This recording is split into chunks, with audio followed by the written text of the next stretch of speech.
Good morning. This is the regularly scheduled meeting of the Board of Fire Commissioners. Date is Tuesday, November 19th, and the time is 9:05 a.m. Roll call.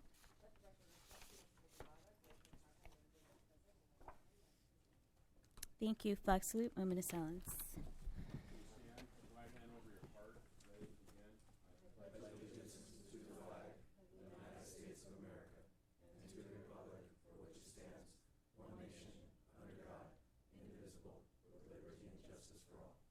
Please join me in a moment of silence in honor of past and present members of the Los Angeles Fire Department who go into the lives and protection of our team. Thank you. So we start as always with Commissioner comments.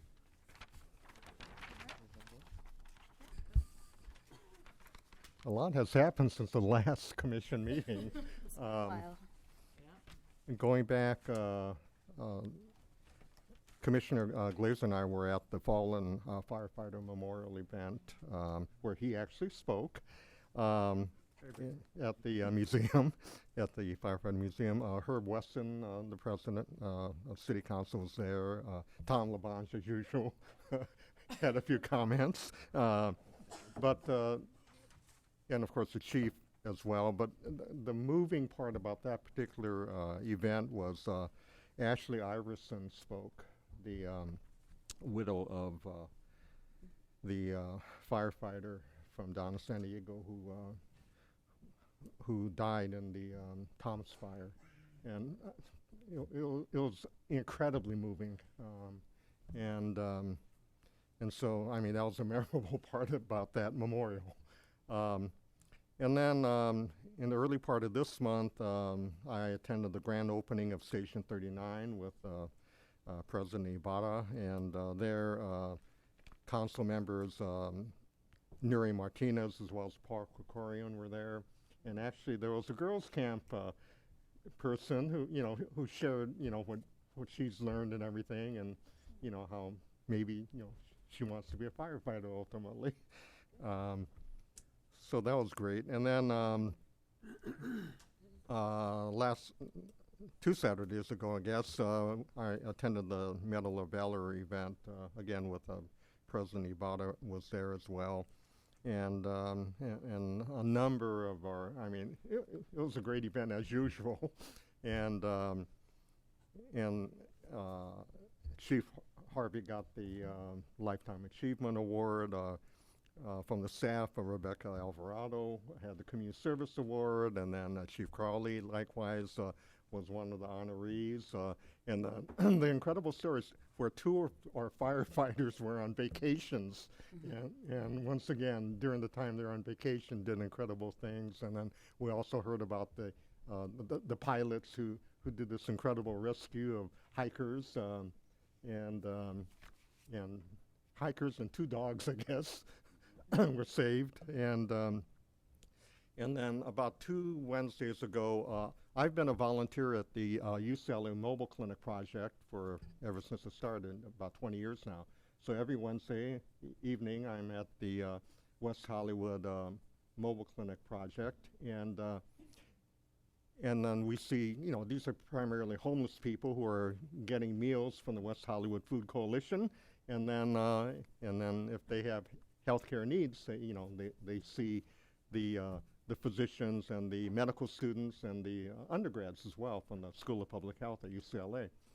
And that particular one night, a couple weeks ago now, we had a woman who, it was hard to tell. She might have either been having a pulmonary embolus, or she might have been having a myocardial infarction. But anyway, she definitely needed help. And so the students who are the coordinators contacted 911, and literally within minutes, Station 52 responded, and then and likewise an ambulance from Station 27. And once again, as fire commissioner, I may be really proud of how highly professional.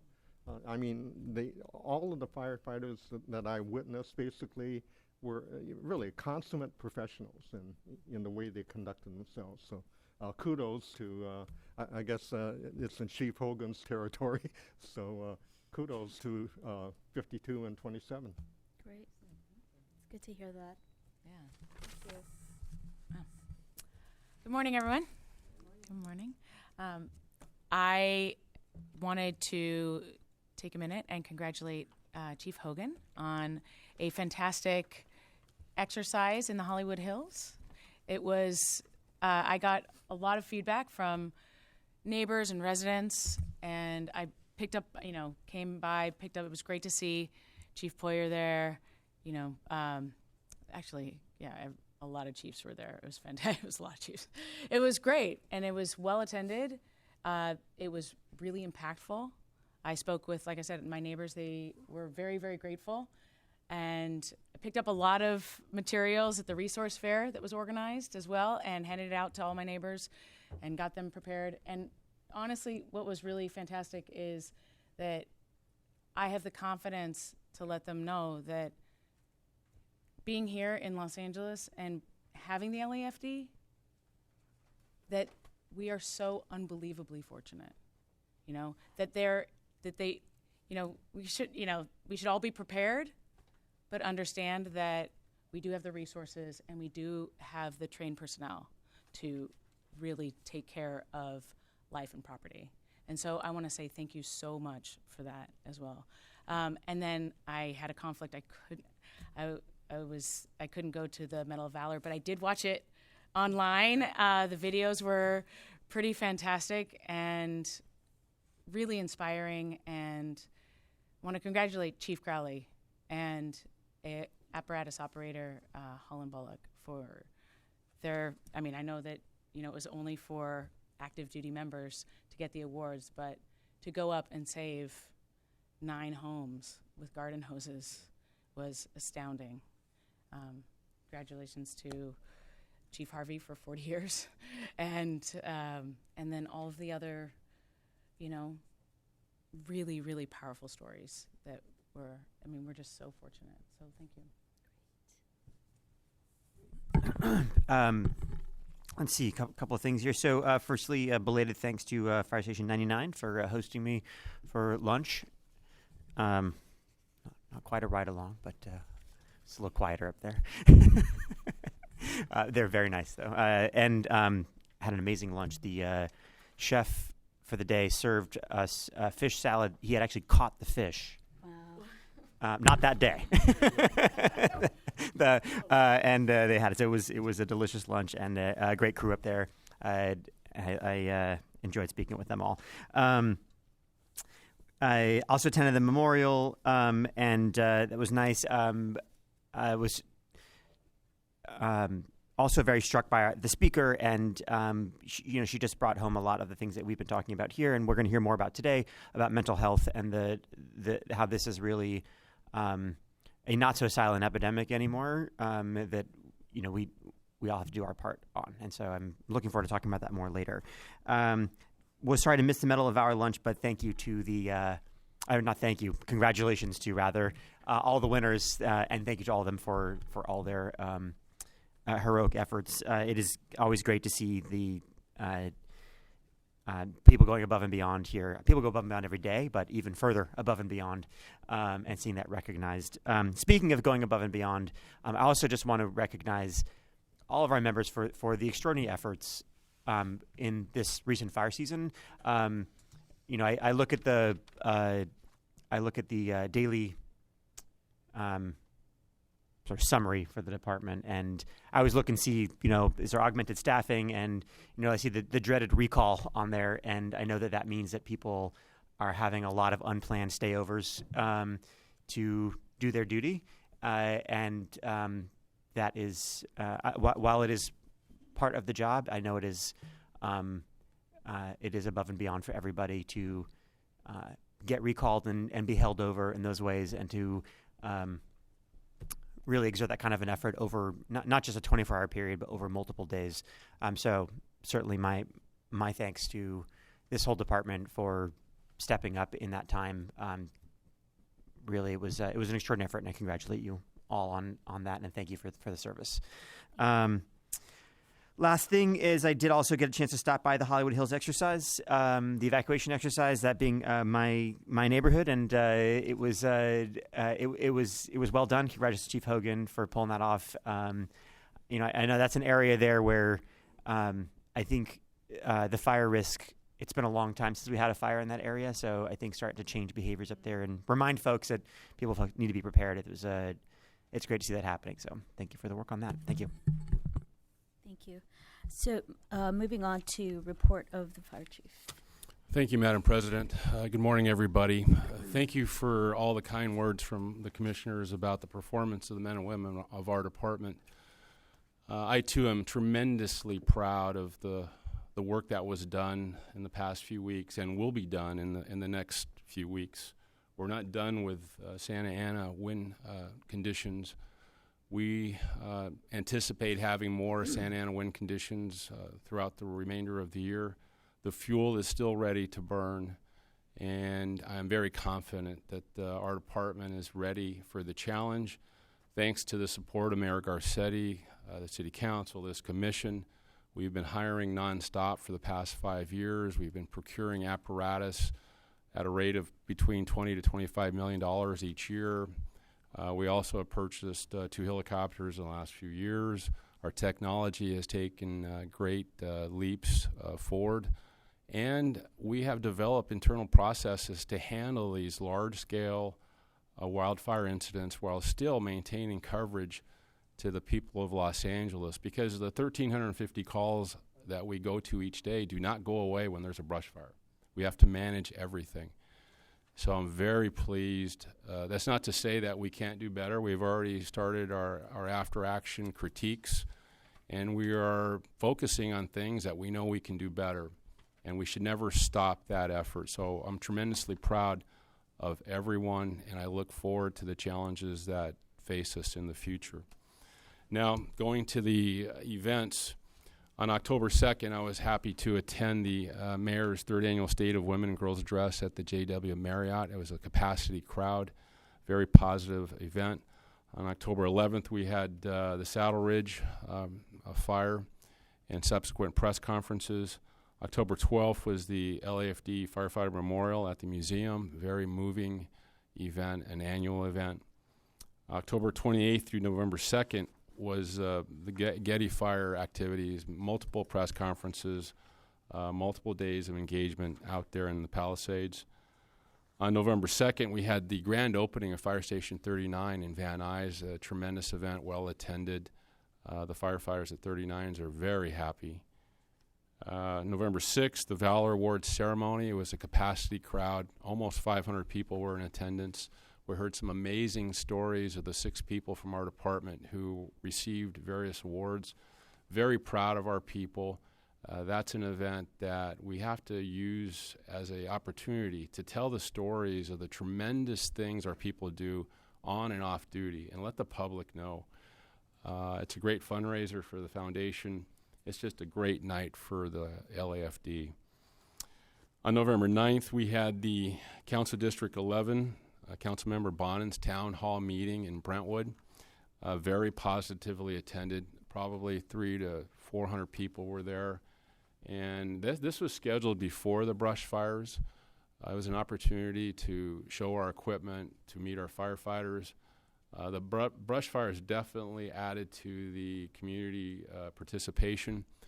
We presented a PowerPoint. We talked about our system in the city of Los Angeles, how we launch our firefighters early, how we use technology to project the path of the fire, how we utilize the wireless emergency alert system so people get notification on their cell phones to evacuate. And that was very, very positive. There's been many things subsequent to that we're following up on with local publications wanting to distribute our information, and we're going to pursue that. And then November 14th, lastly, I attended the memorial services for Captain Jim Como at Frank Hodgkins Memorial Training Center. I had the opportunity to work with Jim at Fire Station 94 back in the 90s. Unfortunately, he passed away from a cancer-related illness. It heightens our motivation to continue to do everything we can to protect our firefighters from cancer, Cancer is the #1 threat to the health and safety of career firefighters today. And very pleased to see a large turnout of people. Jim Como was an amazing individual. He lived a very full life. It was too short, and our goal is to make sure our people live long, healthy retirements. Thank you. Thank you.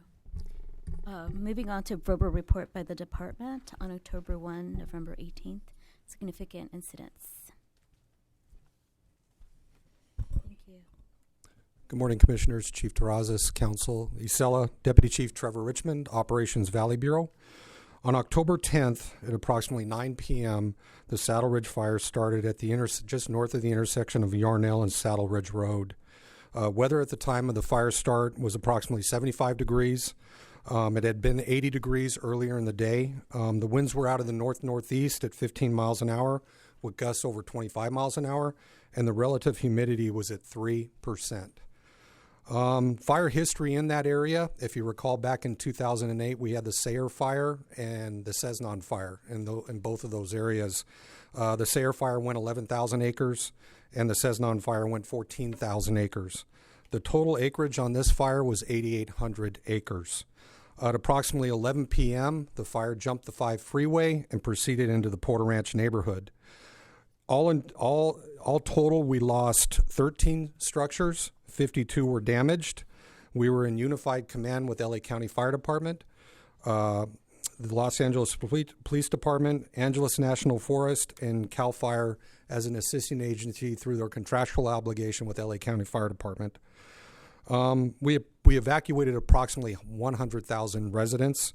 At approximately 10:50 p.m., we had coordinated evacuation occurring with shelter locations established.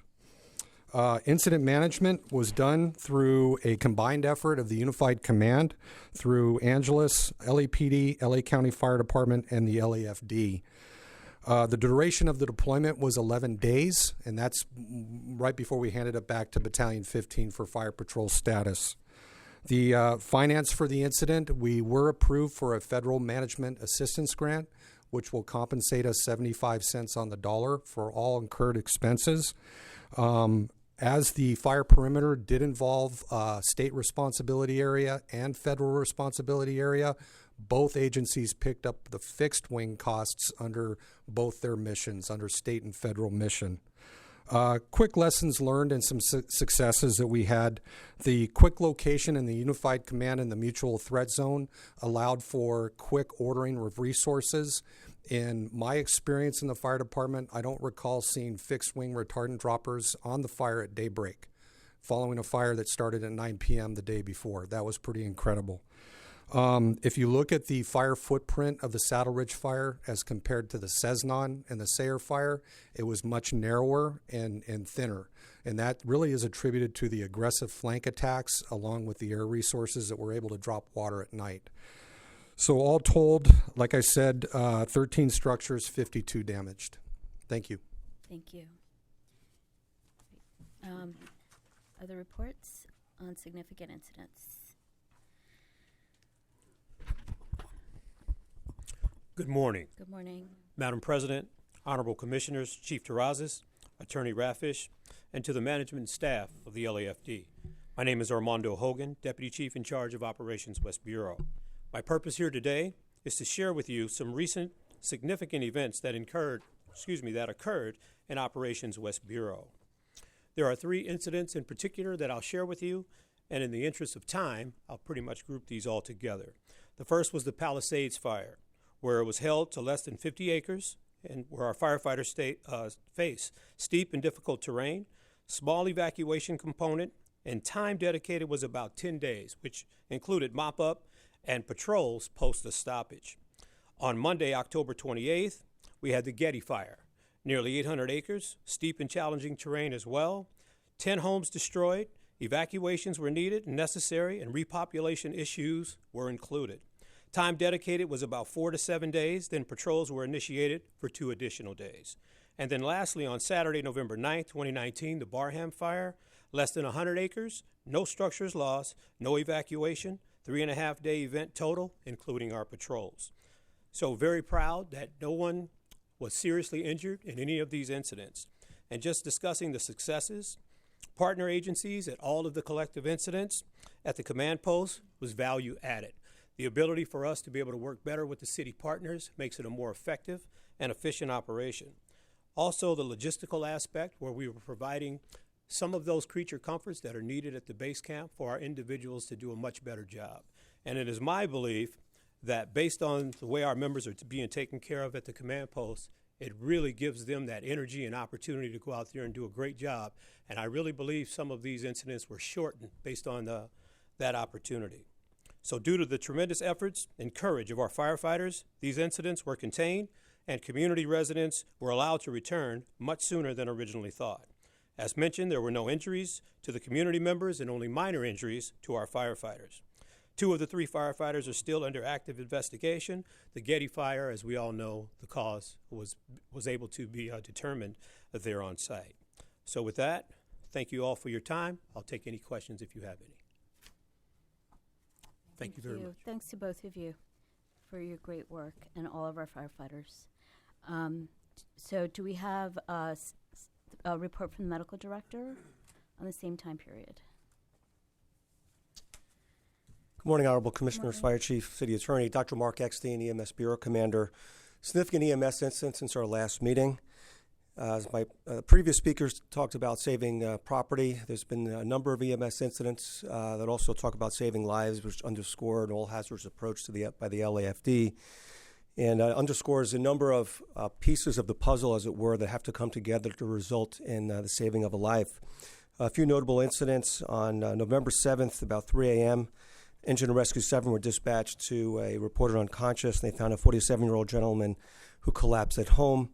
The call taker, appropriately using the tiered dispatch system, our homegrown dispatch system, engaged the family to perform chest compression-only CPR, and then the combined efforts of Engine and Rescue 7 using both basic and advanced life support were able to achieve return of spontaneous circulation. And the patient was transported to the STEMI Receiving Center to go to the cardiac cath lab. On November 9th, Engine 235 and Rescue 35 responded to a 30-year-old gentleman who reportedly collapsed hiking near the Hollywood sign in Griffith Park. This type of incident posed significant challenges in terms of identifying the patient's exact location and getting the patient's wife to calmly provide a size up for the call taker, recognize the individual and did indeed need CPR, and walk her through chest compression-only CPR instructions. Of note, the department is currently implementing GPS-based technology to help pinpoint these locations for our call takers when cell phones are utilized, particularly when there's no intersections, such as out in the hiking trails, as this case. But the combined efforts of our call taker using TDS and the expertise of the EMTs and paramedics, this very young man, 30-year-old man, not only achieved a return of spontaneous circulation upon arrival at Hollywood Presbyterian STEMI Center, he was breathing on his own and was taken to the cath lab and was expected to make a full recovery. Another incident of note on November 12th in 105's First Inn, a employee at a Starbucks reported a customer had simply collapsed in line while waiting to purchase his coffee. And getting bystanders, as opposed to family members, to engage to save the life of a stranger is not easy. Most people have a natural reticence to perform CPR because they believe it entails performing mouth-to-mouth. Our call taker, again, utilizing our tiered dispatch system, instructed the call taker simply to perform uninterrupted chest compressions, which was done. And Engine Rescue 105 was able to defibrillate this gentleman several times, also resulting in a return of spontaneous circulation. And this young man, 37 years old, also was breathing on his own upon arrival to the STEMI Center at West Hills Hospital. These few incidents is really just a very small example of combined efforts of each facet of the chain of survival, which are very robust now in the city of Los Angeles, where using the tiered dispatch system, our call takers and dispatchers get both family members and strangers to engage to save the life of fellow Angelinos. And then basic and advanced life support efforts in the field, use of 12-lead technology, and then transporting these patients to definitive care or STEMI receiving centers have resulted in a significant improvement in bystander CPR and our cardiac arrest survival rate. Thank you very much. Thank you. We don't have any presentations today, so we can move on to consent agenda items. And we do have a public speaker comment card for 4B. So 4A through 4. Okay. So move to adopt the recommendations for items 4A, C, D, E, F, G, H through L, as well as 5A. Okay. All in favor? Aye. Aye. Okay, so moving on to 4B, which is actually the report by the department on the status of LAFD projects. Usually these are the ones requested by the commissioners.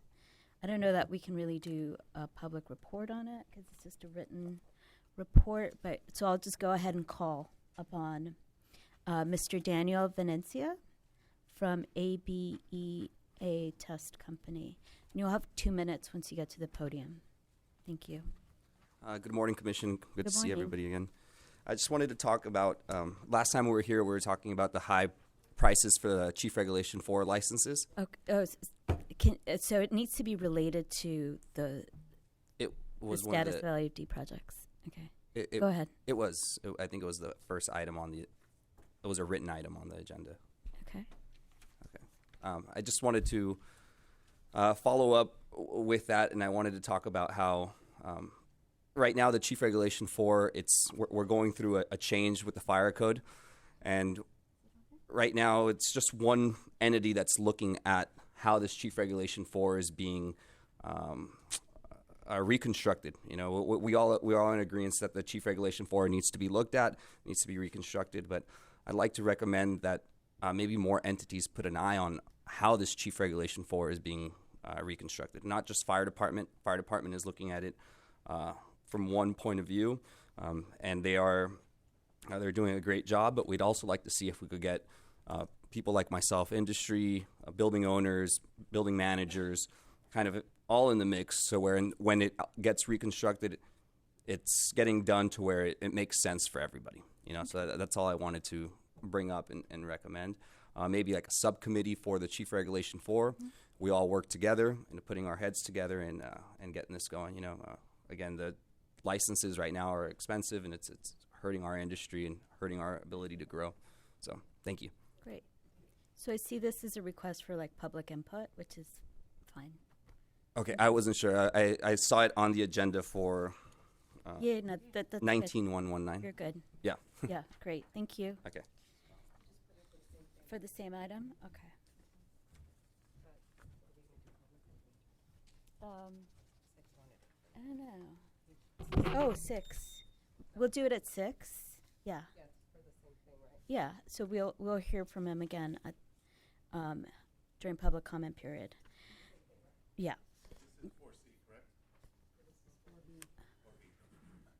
Okay, so we'll hear from you on public comment in a little bit.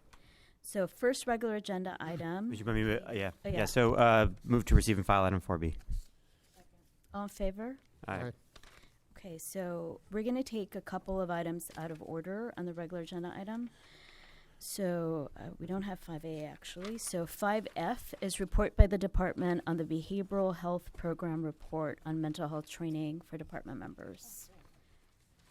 Good morning, President Ibarra, Commissioners, Chief Terrazas, City Attorney Rafish, Hasela. I am Battalion Chief Linda Sesser from Administrative Operations. And originally the department explored the possibility of providing a one-day, 8-hour mental health training awareness for all sworn members. After careful consideration of the logistics involved and its impact on public service, the department, through the guidance and assistance of the fire psychologists, identified the pertinent training subjects that could be instructed in a 4-hour block and still provide the greatest benefit to our members.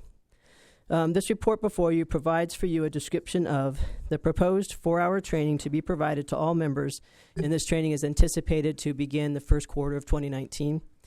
It describes the need to continue consistent mental health training, which, at a minimum, should be provided every other year, and a description of the original 8-hour mental health awareness course that will be provided to all new hires, beginning with Class 19-1, scheduled to begin on December 9th, 2019. In closing, I'd like to reiterate the Department and UFLAG's commitment to addressing the mental health needs of our firefighters, and will continue to work collaboratively together to ensure that that need is met. And I'll be happy to take any questions that you have on the report. Thank you for the report. Yeah, thanks for the work on this. I had originally requested I think collectively we had requested the 8 hours. I understand the logistical considerations of trying to push that out there. A couple of questions though. How do you see the training being delivered? And so essentially what the department traditionally or commonly does is that the 4-hour blocks are actually what you'll do is it allows us the opportunity to be able to do battalions like in a single day. We can do an entire battalion because you can do an AM and a PM session. Mm-hmm. And so that's why the significance of the 4-hour block. And so that's sort of what we're looking at is that essentially the training, and implicit bias is a perfect example. We're in the process of doing that now. So the training will go out to the bureaus themselves, or the bureaus themselves will schedule the training for their specific battalions, and they'll coordinate with the doctors because the 3 doctors will actually be the ones doing the training.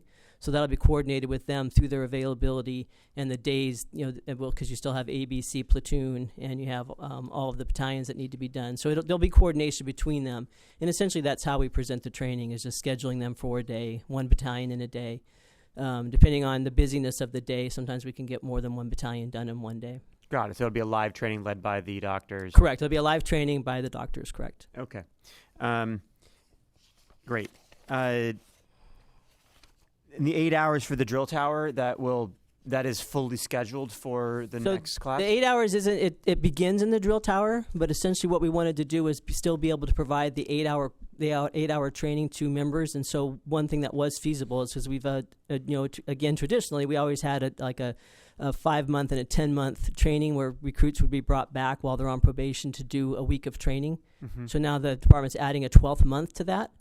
So the drill tower will actually start 2 hours in the drill tower of mental health training, and then each of those time frames throughout their probation, they'll actually receive a full 8 hours. So it'll actually start in the drill tower, but it will continue through their probation. In 2-hour blocks? In 2-hour blocks, correct. Okay, and I know there's a lot that has to get conveyed in the drill tower. How do we assure the sanctity of this time so that it's not? I worry that it when you're trying to push something new through, that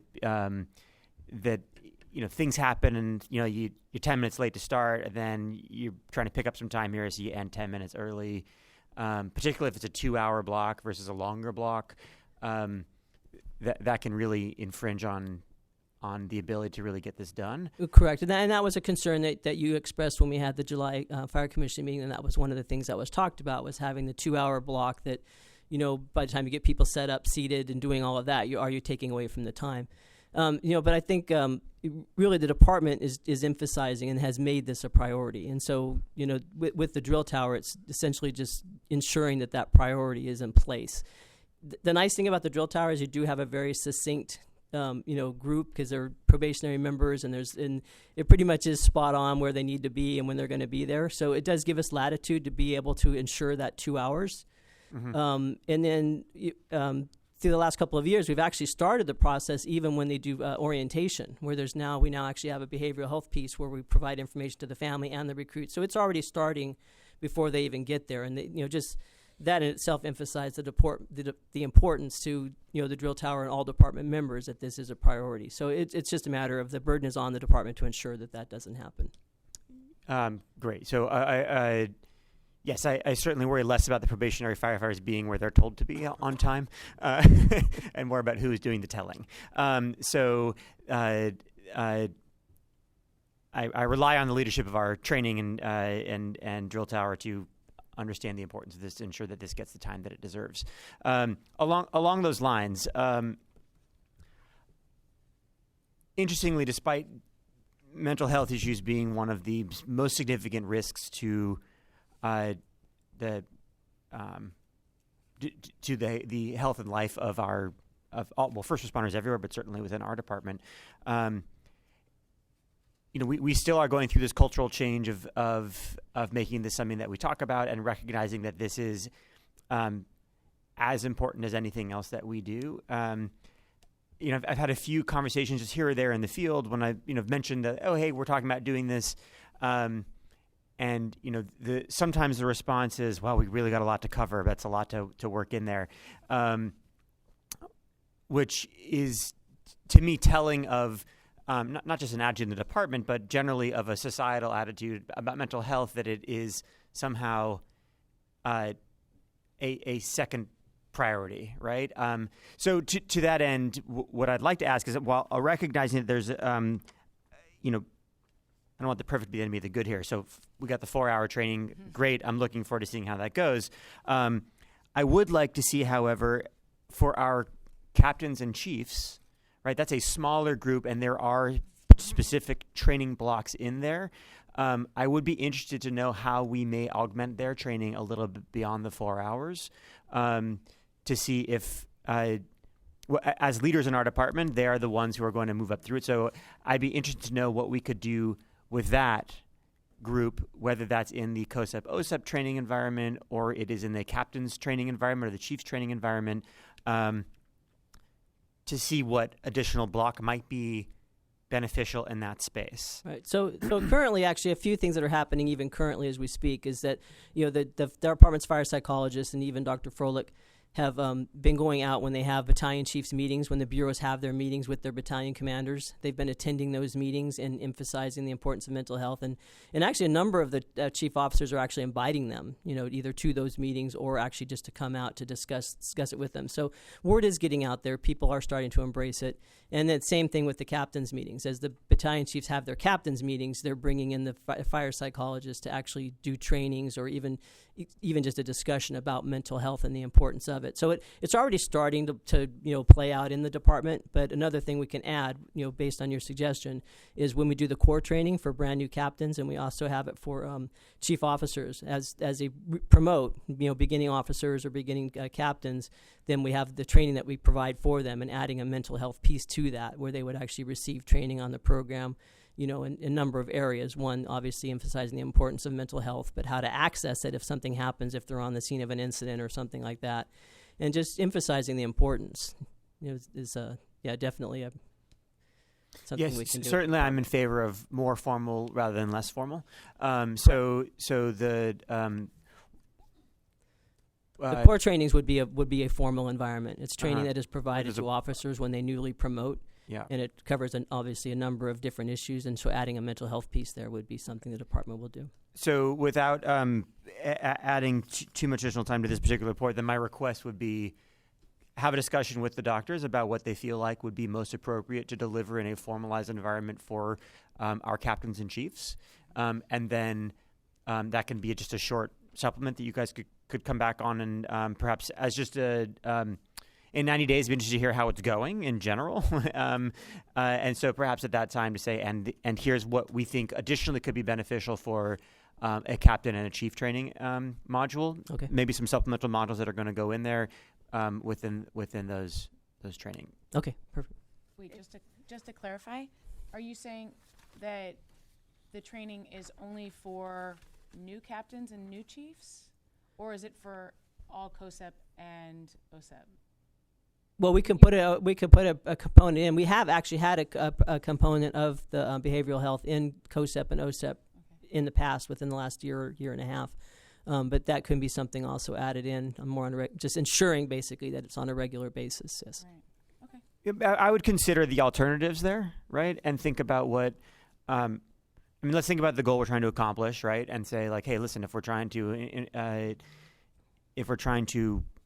create culture change about how we think about this, and that the leaders in our department, particularly our company officers and our chiefs, are the ones that presumably are leading that change, right? What's going to have impact there in the best way possible to accomplish the goal of making this a safer place for everybody who works here. So I would say have that discussion with the doctors. I'm very interested in their opinions on it, along with yours. And I would say come back with an idea Right, what you want to absolutely. do. And then I just wanted to emphasize also on the report, in response to your question, Commissioner Nimberg, was that the actual 4-hour training that we do have in the plan to ensure that there's biannual training that's provided to all members. So that will include chief officers and captains. Right. So yeah, and so the question would be: is there like an additional 2-hour block right Correct. there that might be specifically targeted at somebody in leadership to say, hey, listen, there's a power dynamic there, right? Maybe it's possible that you are, as a captain, are you unintentionally creating an environment in which a firefighter feels unable to speak to you about a mental health concern, right? So my hunch here is that there are some nuances associated with being in a leadership position, being in a peer position, that are worth discussing. Right. Oh, absolutely. Agree. Absolutely. So thank you for considering that, and I look forward to seeing how this goes. How do you and the doctors think about success here on this? How do you know if we're doing a good job or not? Well, what doctors would build, I can actually have Dr. Martinez or Madrid, they're both here, so if you have questions, if you would like to direct it at them. But essentially in the trainings, they're building in evaluations to follow up on the training to, basically solicit feedback in regards to how the training is going, how members see it. I think a lot of things also are just, even like what we're seeing now, is that you do have more and more officers and even members that are actually reaching out. They're asking for, whether they're calling for the doctors or they're actually asking for peer support to come out to their stations. UFLAG has been very successful in building the peer support program. They now have over 100, I believe it's at 117, 120 members now in the peer support program. And just the fact that, UFLAG just recently did a suicide prevention training this week, actually. And just an overwhelming support for that. So we're seeing people. I mean, that's just another barometer that we can just see as an agency, that people are actually getting involved and wanting to be involved and embracing the idea. And Dr. Froelich and UFLAC, and they're aligned on this approach? We're all absolutely. aligned on the Yeah. approach. Okay. Thank you. Thank you. So that's 5F. Okay. Move to adopt the recommendation. All in favor? Aye. Aye. So 5B is report by the independent assessor and the department's response relative to the 2018 annual review of the LAFD's handling of complaints of misconduct. Morning. Morning, Good everyone. morning. Are we taking this with 5C as well? Are they presented No, together? Well, no, because this is both of theirs. Oh, and okay, then okay. a I see. separate one. Yeah, I got it. Okay. Good morning. I'm Sue Stengel, independent assessor. Before you is the 2018 annual review of the department's handling of complaints of misconduct. Yesterday, I noticed a number of typographical errors, and so I've provided a revised copy to the commission secretary. There's been no substantive changes made in the new copy. In this report, we presented information related to the number of complaints filed and closed in 2018, whether a complaint was filed by an LAFD employee or not, and whether the subject was a sworn or civilian member. We also included complaint categories, adjudications, which entity was assigned to investigate a complaint. We compared this information to that of 2017. We also presented investigations that were not completed within the statute of limitations, settlement agreements that included education-based discipline, and the number of cases awaiting a hearing before a Board of Rights. We reported our findings and made recommendations. I would like to thank the department for the help and cooperation we received, especially from people in Professional Standards Division and EMS Bureau. I'm happy to take any questions that you might have. Thank you for the report. I think overall it looks like the department's moving in the right direction in terms of there is a slight increase in disciplinary cases, but I think that's to be expected given the fact that our department's growing. So there's going to be some of that's going to be related to that. And also the fact that we are seeing an increase in cases that are related to,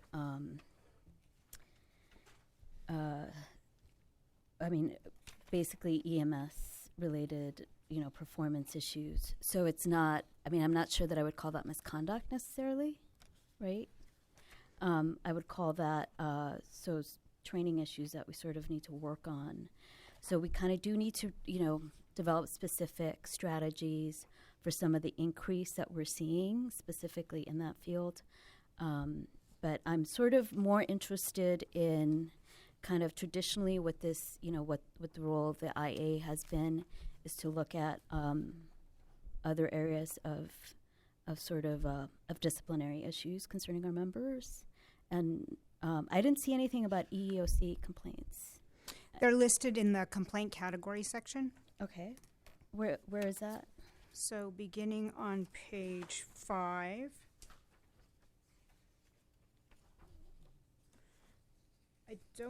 I didn't specifically call them out because they were not in the top 10, Okay. which is what I listed. But if you look at pages 5 through 9, they'll be listed in here. Okay. Because I looked for them specifically. And I did see it in the chart, but it was, or in the graph actually. But specifically, no. Okay.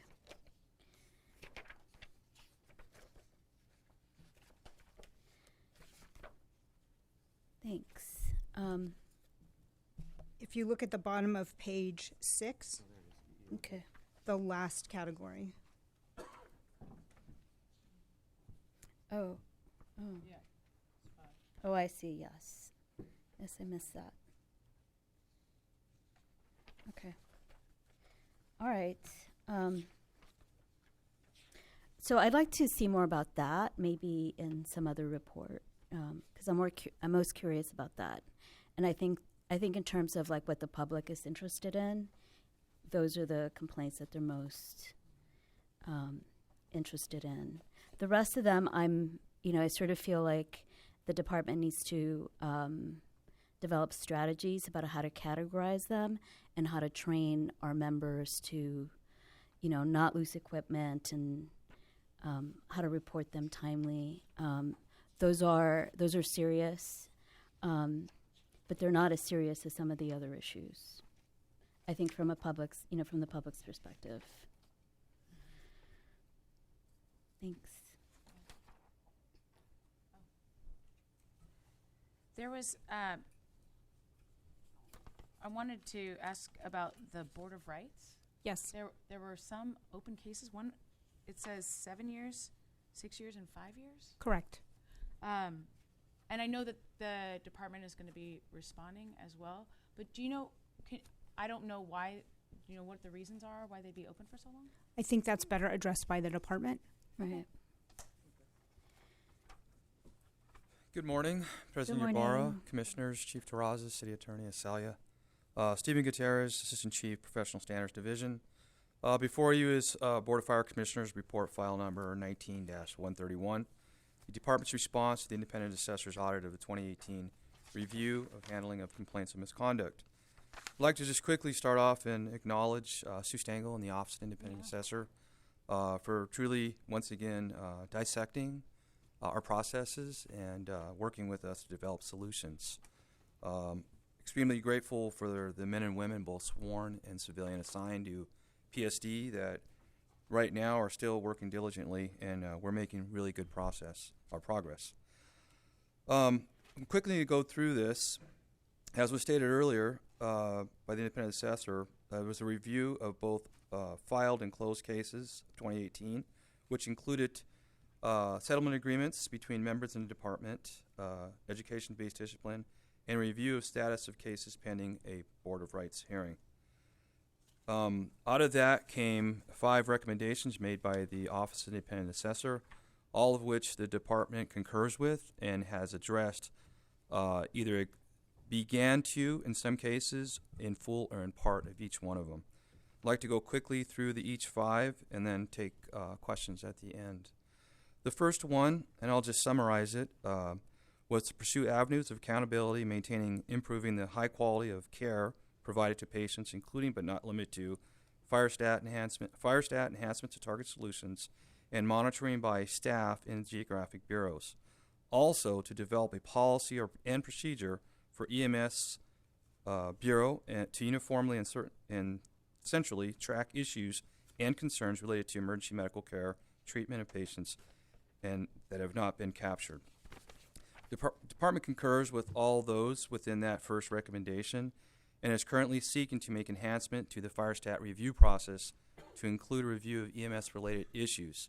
So as you know now, as we go to fire stat, there are things that are reviewed, such as turnout times and other issues, one of which would be also EMS issues, may not result in a complaint, however, more of like trends, which we have the analytics from that we deliver to the geographic bureaus for review, enhanced to improve the quality of care. The next part of that was to include or to make enhancements to target solutions.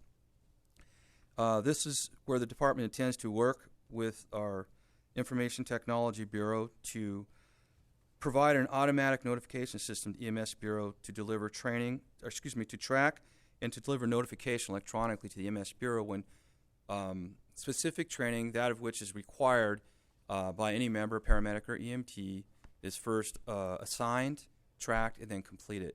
And those of which that are not completed would track them and monitor and ensure that the training is completed. Great recommendations, both of those. Those ones talking to Dr. Exing as I put this together, ones moving forward will just once again improve the quality of care to the residents of Los Angeles. Second recommendation was to revise current policy and procedures for reporting lost and stolen equipment to reflect the department's priorities and include a time frame for reporting the loss or theft. Once again, we concur with this recommendation and are currently making the necessary modifications to existing policy and procedures to reflect the current practice to ensure and align with, first and foremost, the Firefighter Bill of Rights. The department also intends to confer with the city attorney and other stakeholders regarding the recommendation to establish a timeline for reporting the loss of theft and equipment. Third recommendation is to continue to reduce the number of complaint categories to bring uniformity and consistency to the CTS process. I'd like to take a moment and just talk about that. Since I've been at PSC and through the audit process, we've made a number of enhancements. I call them reforms. In our last fire stat review, we reported 7 internal reforms that we've made as a result of the due diligence of the Office of the Independent Assessor. This is another area that we've actually have worked on specifically before, and we currently do now. And that is to reduce the number of complaint categories so that they actually are easily measured, and actually we can actually look at how a trend actually spikes or reduces more effectively. I think that may address something you asked previously. Fifth recommendation and final recommendation is to develop a strategy for the number of lost equipment cases and incidents leading to allegations of discourtesy. I missed one. Let me go back to 4. I apologize. The fourth recommendation. In 2016 and both again in 2019, the Board of Fire Commissioners made a recommendation to the department or action department to develop a guideline to pick or convene a board of rights in some of these cases. Once again, in a previous audit, or in this audit rather, the Office of Independent Assessor continues to recommend that the department create this guideline and present it to the Board of Fire Commissioners. We concur with it. We have worked hand in hand with UFLAC at arm's length and started the dialogue on this and have drafted just a draft of a guideline. However, in the past few months with the emergency activity and other negotiations going on, it's kind of been pushed back. More recently, in speaking with UFLAC and stakeholders and moving forward with this, we are going to sit and actually develop that, and once it's completed, we'll present it in the near future. The fifth and final recommendation, that the department develop a strategy for reducing the number of lost equipment cases and incidents leading to allegations of discourtesy. So this is essentially 2 recommendations in one.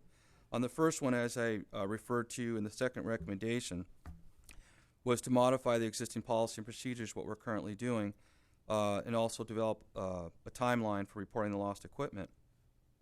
We're also, in this process, are including feedback at this time currently with stakeholders to include UFLAC, the city attorney, and of course the independent assessor, to develop a policy that one of which that is all-inclusive, not only in lost equipment, but damaged equipment and other ways and avenues to track lost IDs, identification, other things all in one system. We're very close to finalizing on that, and we'll present that once complete. The second part of this recommendation is to reduce the number of incidents leading to allegations of discourtesy. In September of 2019, we're very pleased that the board approved a pilot program for what is called the CMP, or the Community Mediation Partnership, with the City Attorney's Office to mitigate cases of discourtesy against our members. Against our members? Oh, member to member, you mean? No, this is citizens against members. And this program, even in its pilot stages, is one that I feel is one that is essentially needed. It's one that I think in the even the short and long run, you will see a number of what are deemed or looked at as discourtesy cases from the public reduced. And why I say that is because this is the opportunity for our members to meet with the citizen one-on-one in civilian clothes and truly listen with a trained mediator by the city attorney and listen to the issues at hand. Because many of the times these are just miscommunications from the public to us in terms of policy or how we operate to the end user. It also gives the opportunity for our members to listen to the concerns of the public. And what we do is we keep a close ear to the ground of what the citizen is saying that either is looked at as discourtesy or just a miscommunication. So the idea with that program is to obviously better our performance with the public and ear to the ground in terms of our policies if they need modification or be altered in some way, but also to have our members listen to what the citizen is saying. Because many times these things that come across as a complaint of discourtesy is once again, it's just a miscommunication of what we're here to do and how we operate. So that's the overall essence of the program. It's not just to reduce the number of discourtesy cases, but it's to educate the public, build relationships and really bridges with the community, and enlighten them what we do, and also for our members, because we don't always get that opportunity in the heat of the battle of an emergency to sit and explain and speak as humans. Things change when you're in uniform for the citizen and the member.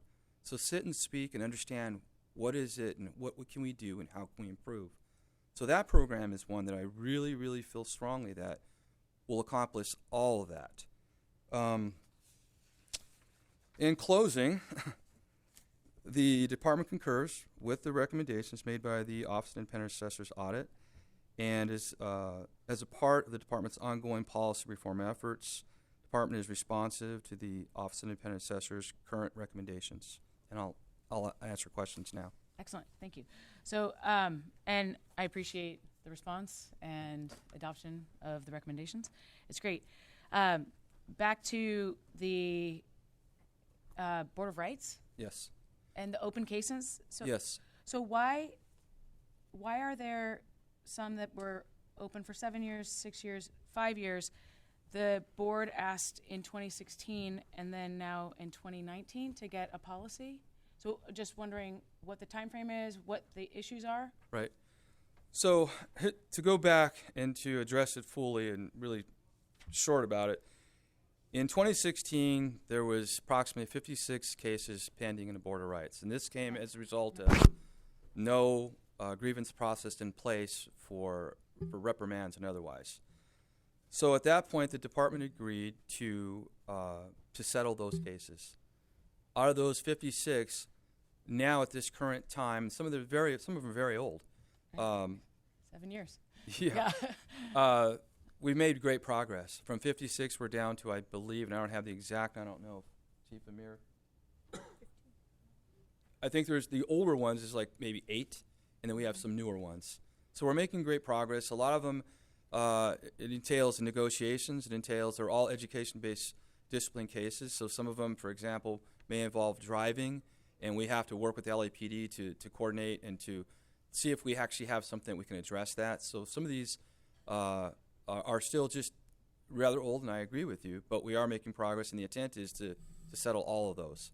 Now, just because it says they're pending a Board of Rights, separate the total of 14 right now to the 8 that were already previously agreed upon, where the department sent out proposals to settle. So the numbers, you have to kind of divide it to really get a better picture of it. So I kind of feel the need to speak up here because, I'm a litigator, and one of the big cases that I tried last year was when it went to trial, it was 10 years old. When it finished the trial, it was 12 years old, actually 13 years old. So these cases can be complex. I think that you should try them sooner rather than later because you do lose evidence. But usually if they're going to, if you're going to take a long time, there's a lot of complexities in there. And what I want for this department is that if you're going to take it to the Board of Rights, you should be prepared to prevail. Yes. So you need to do whatever you need to do and, work with, if you need to if it needs to go longer, it needs to go longer. Because I think if we rush it and if we lose these, it's worse for us. Right. So that's my 2 cents on it. It's sort of like there's a lot of competing interest in this. So don't lose sight also of the fact that you need to do whatever you need to do to make sure that you're prepared for it. Thank you. I agree with you fully on that. And looking at these, some of them are complex, and some of them are just, if you look at, take away the time period and you look at the actual case, underlying case, and what it involves, there are a lot of moving parts with it, and there's things that are uncontrollable on the department's end. That could be things due to long-term injury, illness, there could be schedulings. There's a lot of things that are built into that when you look at it, you actually start to dissect it, say, okay, this is why we're here. However, with that being said, we are committed to obviously doing things in a timely manner and putting on the best case so the department will prevail in all of these cases. So getting back to the guideline, that's one of the things, and meeting with UFLAC is looking at that, because if it's too soon, then you may not have adequate evidence. You may have a number of things. And if it's too long, as you mentioned, President Ybarra, is that things could get stale and you can lose. So there's a fine balance there in each one of these cases. So it's not a one silver bullet approach. So, but we are working, and I think as we get a reasonable timeline that all parties agree on and look at, it'll make it such that it'll be consistent, and more of which the department knows and can prepare and even put measures in place to ensure consistency across the board. So we're going to get there. Do you have a time frame for? I mean, I know that there were extraordinary circumstances. Obviously, we're in fire season, and but do you know what the time frame is for developing this guideline? I know that you're working with UFLAC, which is great. Right. I think. Do you have a time frame? No, I'm not prepared to give the exact time frame at this point. Are you going to take negotiations? Yes, sure. we want to make it so that it's not so it's too expedient that we put ourselves at a disadvantage. We want to make it so that it's a time frame that's reasonable and fair, and that it provides consistency and transparency with the parties involved for all equitability. So that in each and every case you have to look at, and then from there agree that would be, and you still may miss the mark. However, getting something in place for the future is one of which that's the overall underlying what we want to achieve in that. So what I would suggest is that you have a guideline, but then you have some criteria as to why you would want to go longer. Like if there's like a parallel criminal investigation or blah blah, whatever. Thank you. Just have some criteria that's going to tell you when when you might go longer than expected. Thank you. Yes, just because it looks like the board's been asking for a couple years now. Yes. So we just want to see if we can get those guidelines in place. So it'll help everybody. Yeah, I agree. Okay. Just really briefly related to this, you mentioned sometimes interviewing off-duty or injured members as part of that delay. That's also an aging policy an aging request since 2017, which presumably is part of a negotiation as well.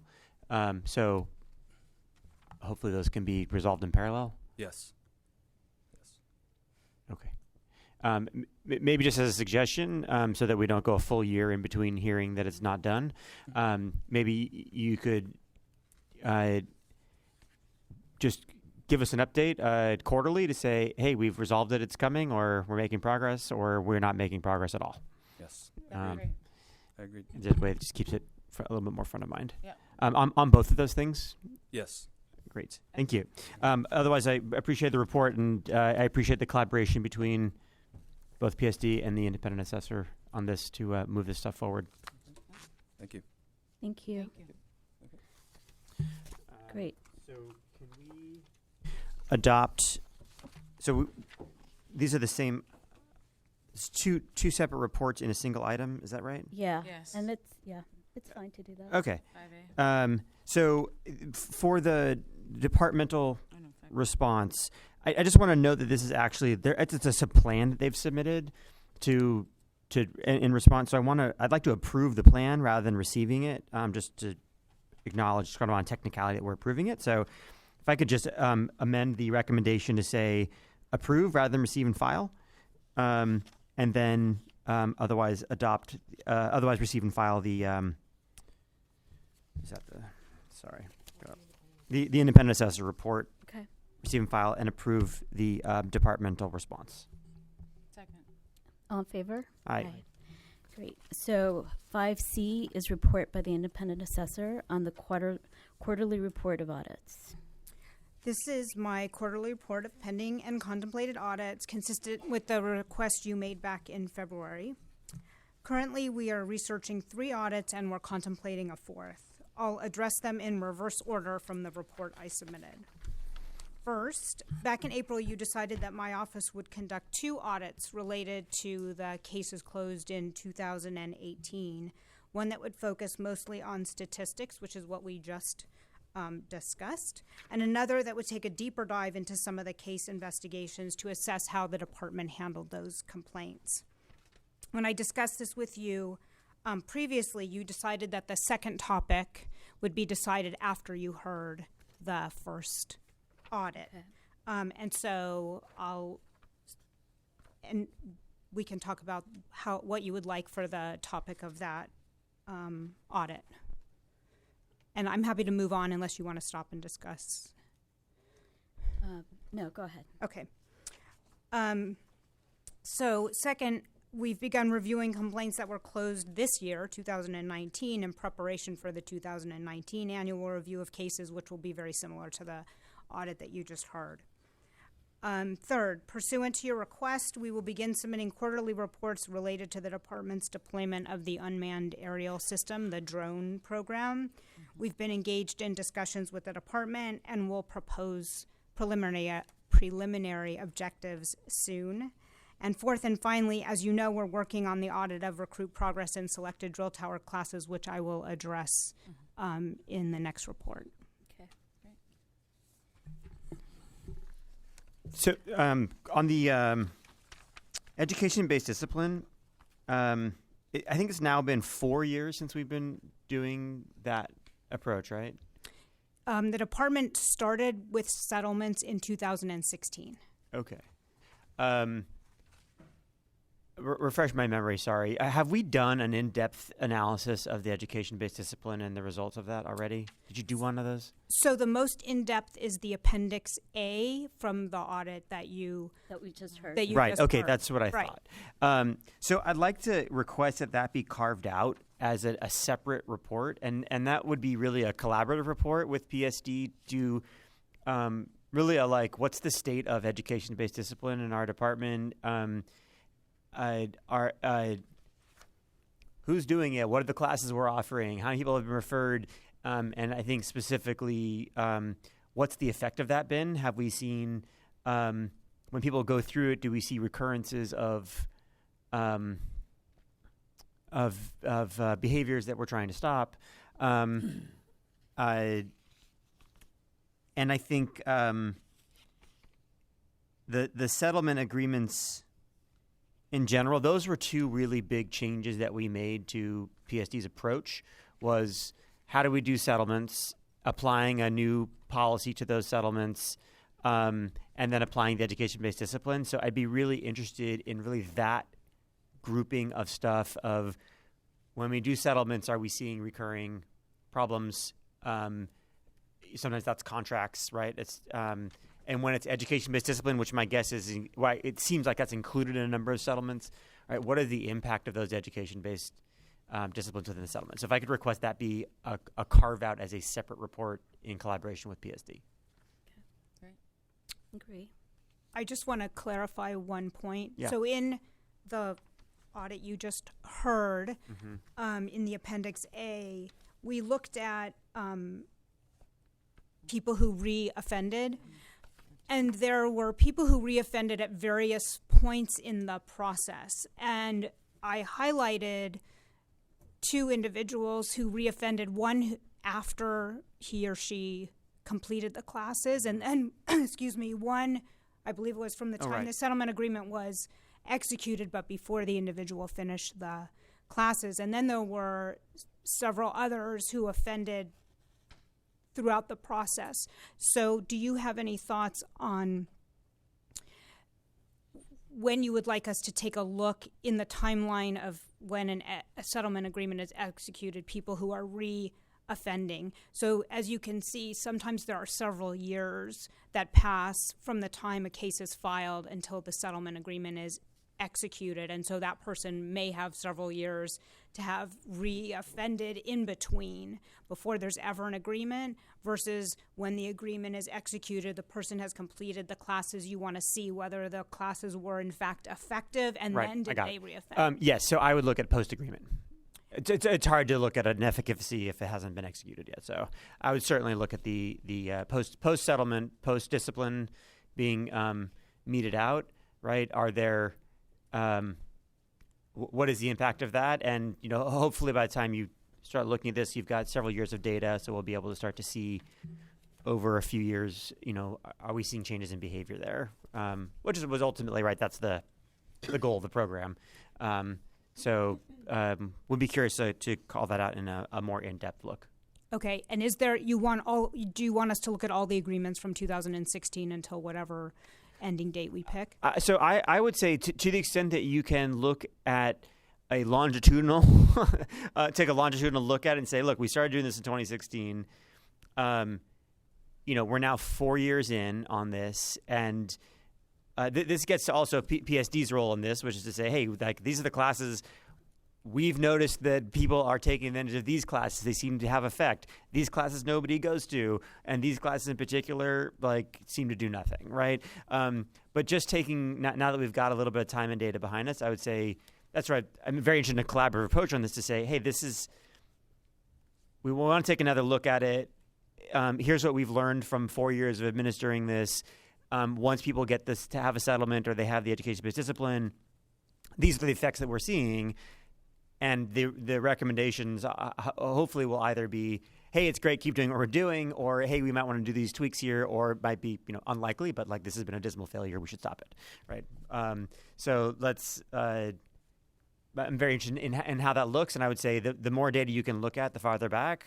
I don't know that requires a very, very in-depth of well, I'll leave it to you to figure out how to deal, but but yes, thank you. Okay.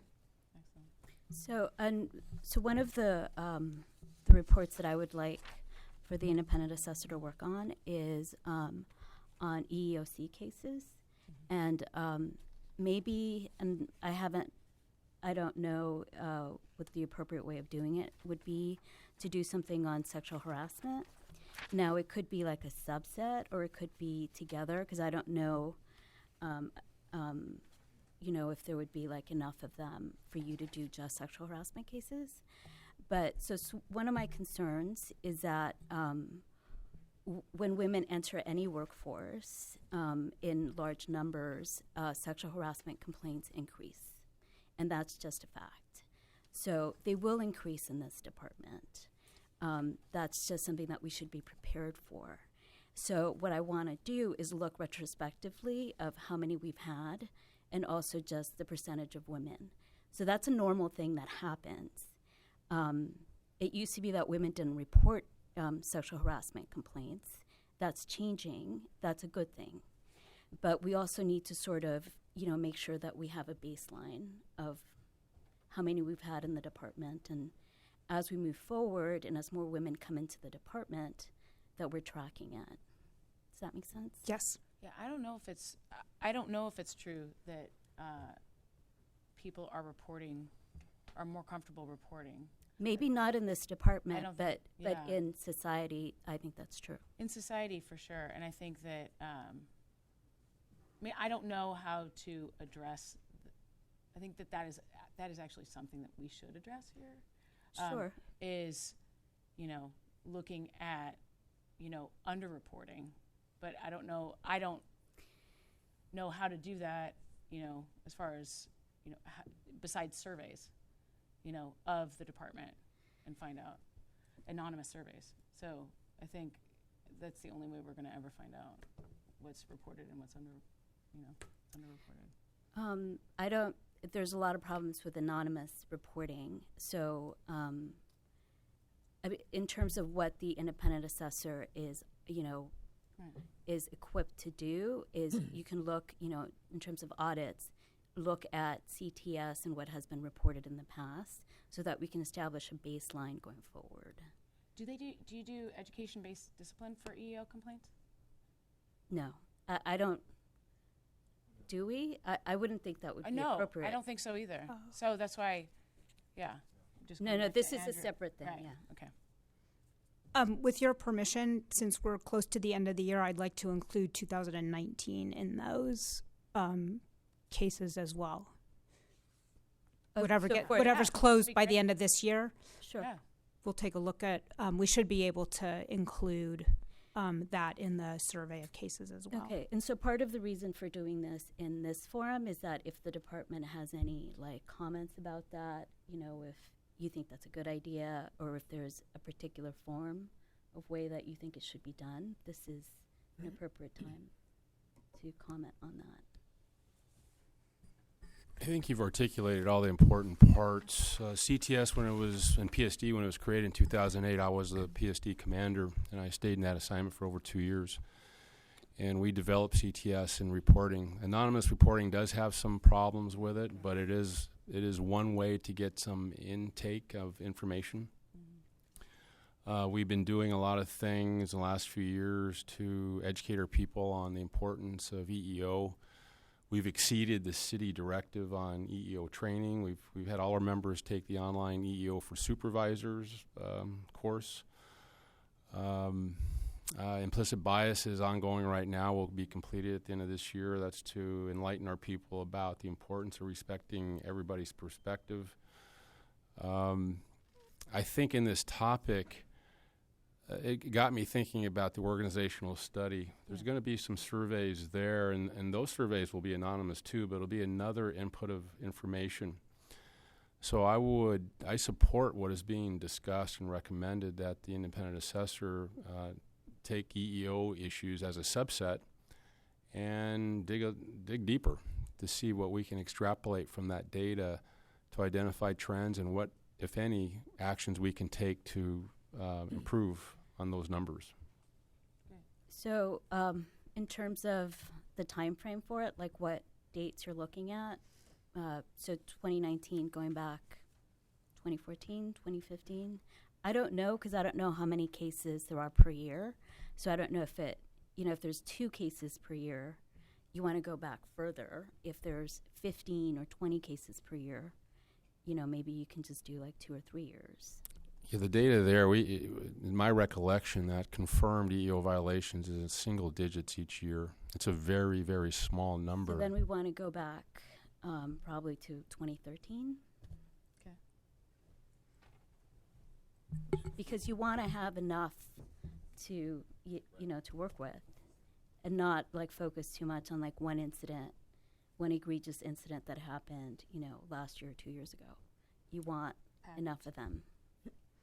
One of the issues we're going to encounter, and as I'm standing here, I'm thinking how we might deal with it, is the department changed the way that EEO cases are entered into CTS.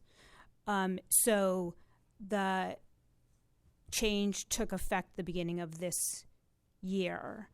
So there will be, and we've seen in the past, cases that were EEO cases that were not categorized out of the gate as EEO cases. So I'm not quite sure how we will address that. But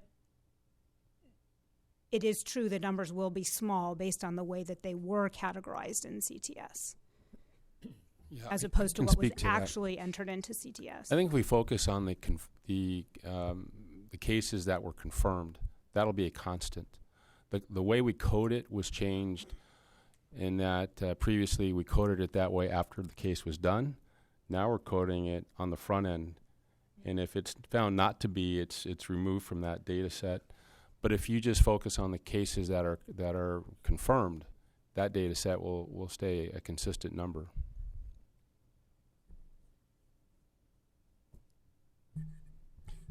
Just a comment on the anonymous surveys. I just want to differentiate between an anonymous survey and an anonymous complaint. Mm-hmm. So an anonymous survey is not a complaint. That is really a feedback mechanism where you establish a safe way for somebody to talk about their experience, but there's no individual repercussion from that.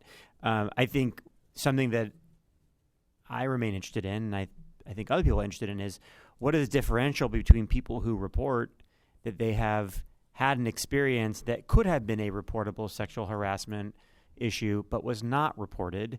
Because that is, if we have a very small number of actual reports, it could be that that's the case and we have a very small number of actual incidents happening, or it could be the case that it is severely underreported. The actions that the department would take in response to those things would be dramatically different. So I'm happy to hear there's anonymous surveying going on within the organizational study. I don't know the details of what that is, but I would certainly think about that question and how we get at that question of reported versus experienced. So I don't know the answer to that one, but just put that out there. I mean, I understand the distinction between anonymous CTS complaints and anonymous surveys, but anonymous surveys can also be like anonymous comments on the internet, like it's just people can say whatever they want and they don't need to back it up because they're not accountable for it.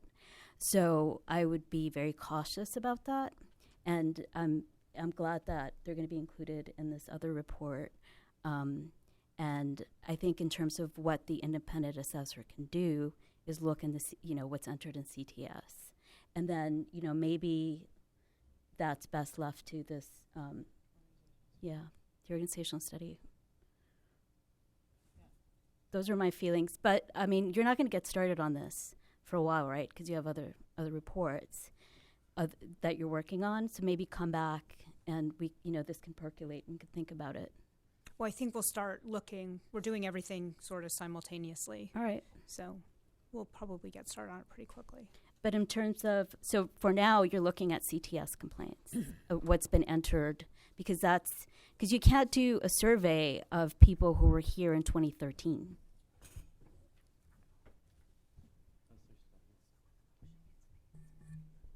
Unless they're still here. No.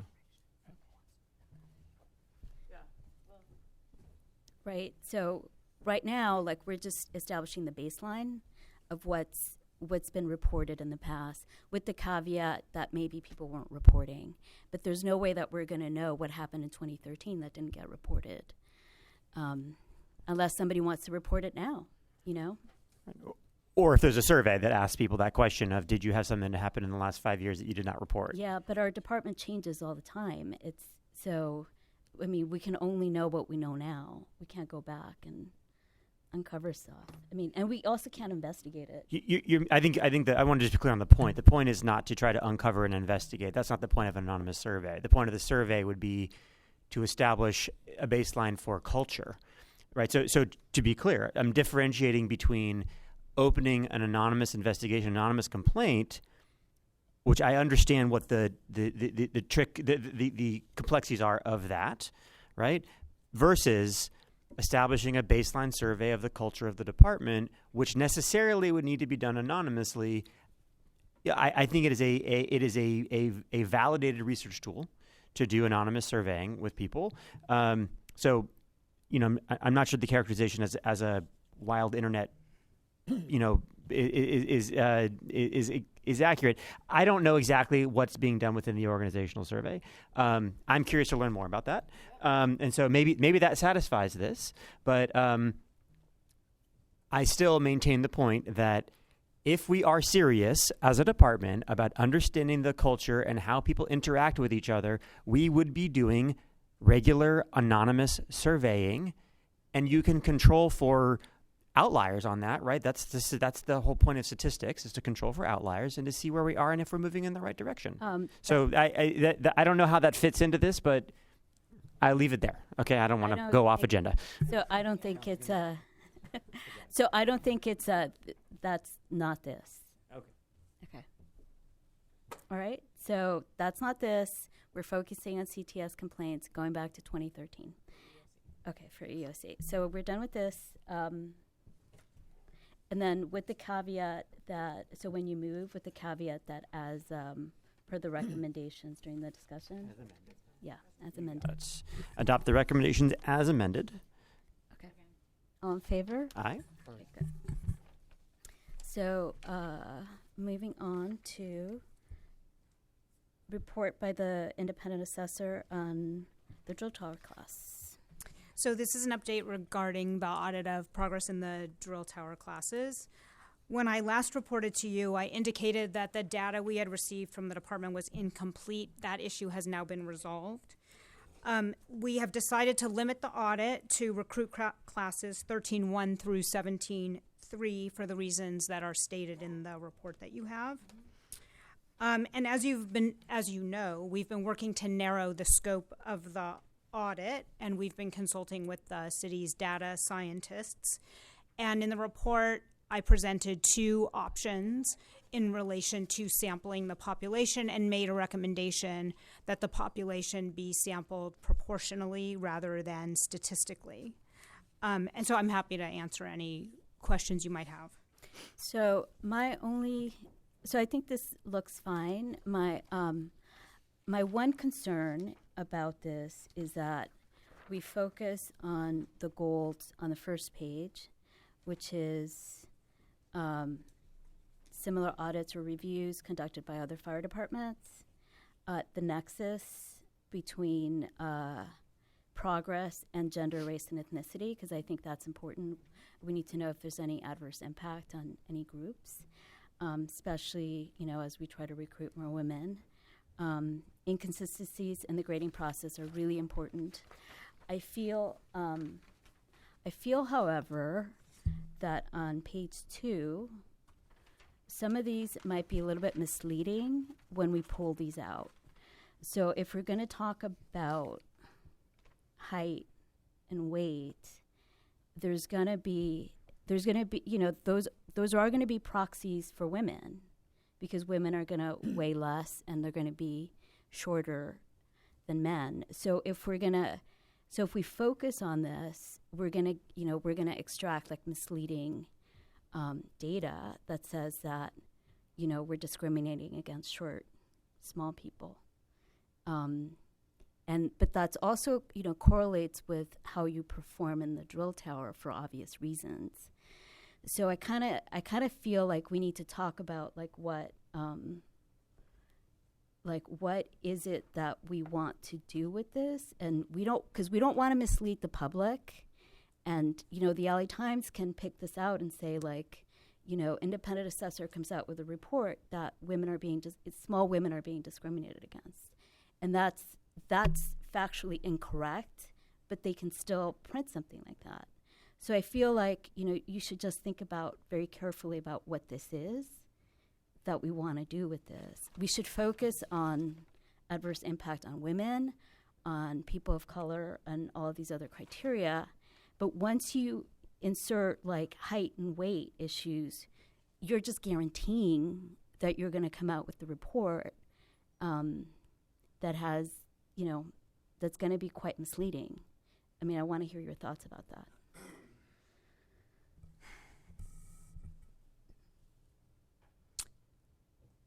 I think as of now, it's an issue that we would look at secondarily. So the issues on the front, as you pointed out, would be the focus and then we might bring in those issues later as we look at the first issues. I'm actually not quite sure, since we haven't looked at anything yet, except for the numbers of people and their genders and ethnicities. So I'm really not quite sure. It was something that I wanted to put in as something we may consider. Yeah, I think, right, I don't know if that's, yes, because women tend to be shorter, you know, obviously you've got a subset of people that, you know, may or may not. But there's going to be a proxy. It's going Right. to not an exact proxy, but there's going to be a strong correlation between, and there's people who do well in the Jewel Tower and people who don't do well in the Jewel Tower. Height and weight are, you know, it's just easier for But- some of these tasks if you're taller. Right. I mean, that's not in dispute. No. So, but there are, I know that I've spoken with shorter statured men, and they have a difficult time as well. No, exactly. Right. And so, I mean, yes, it's a proxy, but it also could identify maybe an opportunity for the department to address an issue if there's some type of, you know, way to fix, you know, make some tweaks so that that all people of all statures could be successful, right? So if there are men and women. So this was not something that I saw. I think you put this in. I was like, oh, that's interesting. You know, I think that there have been, you know, seeing equipment up, you know, put up higher on the apparatus. You know, are there certain things that we could address as a department to make it so that that we can have all statured people? So, you know, Well, I mean, I think it's we're not. interesting. There's certain discrimination that is not allowed, and there's certain discrimination that is allowed. And I just feel like, you know, it's not one of the discriminatory practices. You know, just speaking,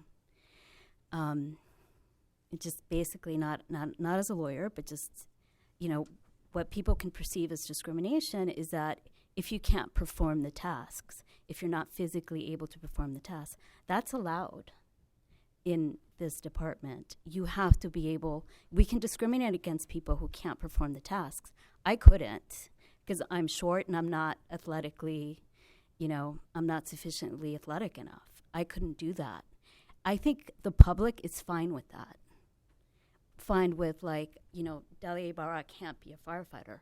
That's fine.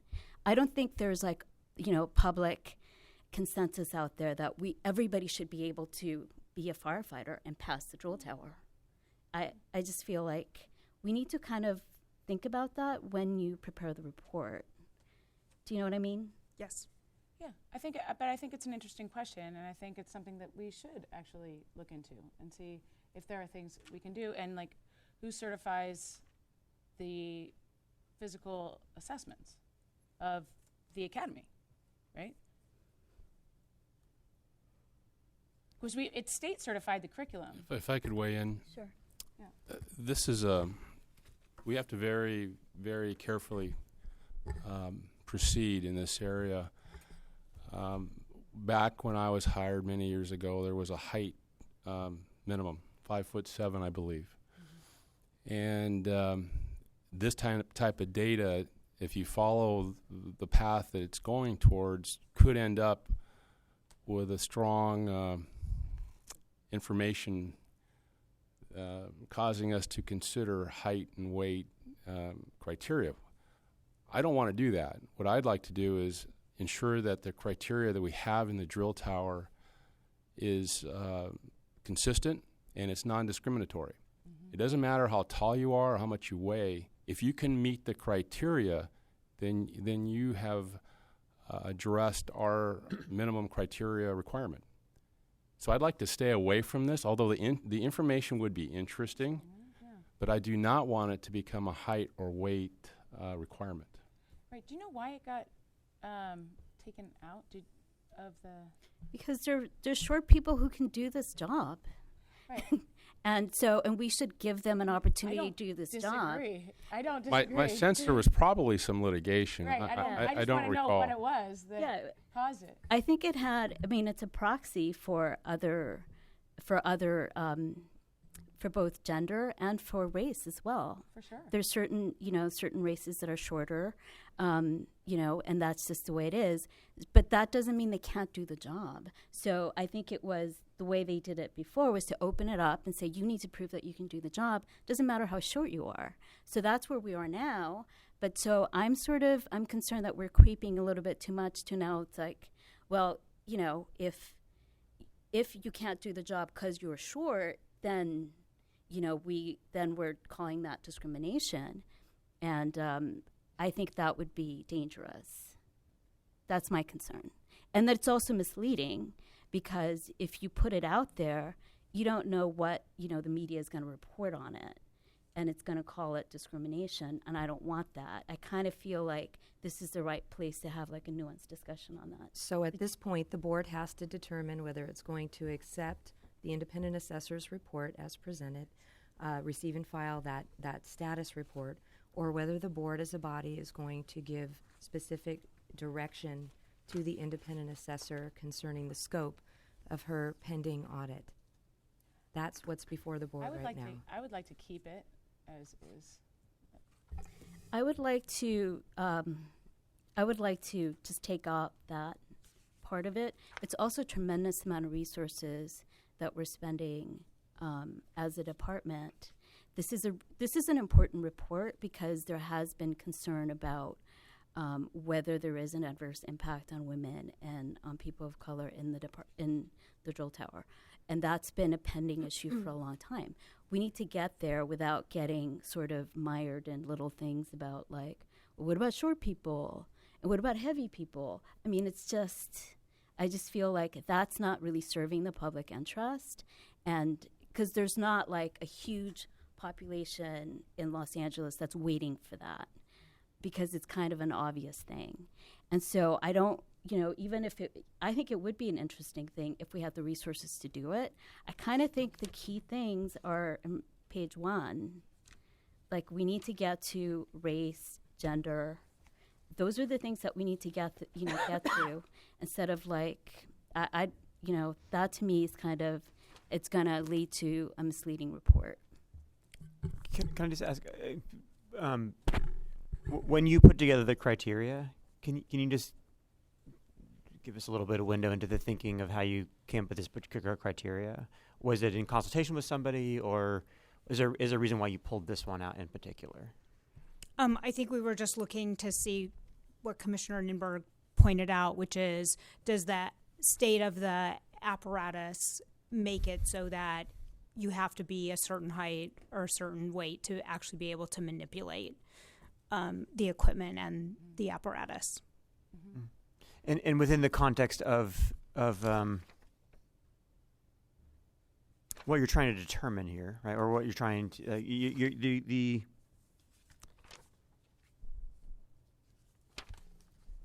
So from an objective standpoint, right, is there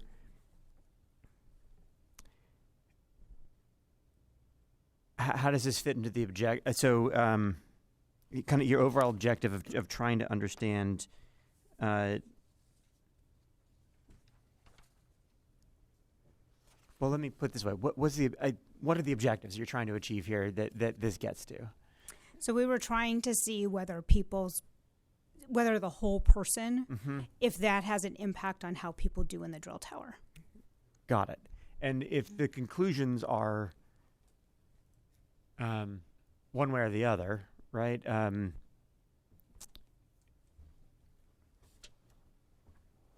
I guess I'm trying to think about like what are the implications of leaving this in as a data point or not, and I don't know. Are we? Do you feel that having this in there gives you a more nuanced picture related to adverse impacts on any specific population, without getting into this question of, are there height and weight requirements there? I don't know yet. Might I make a recommendation Yeah. that I come back to you in the midst of the audit, see where we're at with some of the information and the process, and see whether that is something that you still want to include, whether it's something that we think is important to include. So you're saying in the next quarterly report? I don't know if it'll be that soon, but I guess it's. I guess another question would be: Are you precluded from looking at this data if it's not specifically called out as an objective? I think that's a question for you all to decide. I've presented you with preliminary objectives. What I think we're going to start to look at with the audit as a whole, but I'm happy to take it in stages. So I guess I'm wondering is if, without calling this out as a specific nexus here, aren't you? You're probably going to learn about this anyways, right? I mean, would you learn about this anyways? Not necessarily. I mean, look, I think I don't know. So you've done a lot of thinking about this. I'm sort of reluctant to sort of change your objectives. I guess my question really is on the.